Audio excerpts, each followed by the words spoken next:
My name is Kim Moffat and I'm the owner-operator of Little Garden Next Door. Little Garden Next Door is an indoor vertical garden house growing lettuce, herbs and greens for our surrounding community and family members. We use Harvest Today grow walls and they grow on vertical walls. They use a system of vertigation to help deliver the water and nutrient solution into the vertical channels and drip down the back of the walls.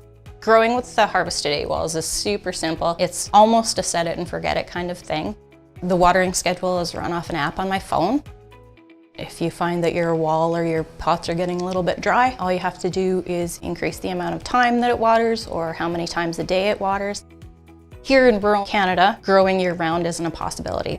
We depend on outside imports for most of our leafy greens about 9 months of the year. With this system, I am able to provide leafy greens and herbs off the wall year-round, so we don't have to depend on those imports that are getting increasingly more costly. We're able to deliver a quality, nutritious product locally within minutes. I would highly recommend the Harvest Today system. Its ease of use is incomparable to anything else that we've ever grown with. It's super simple to set up, super easy to keep running, and it grows quality product.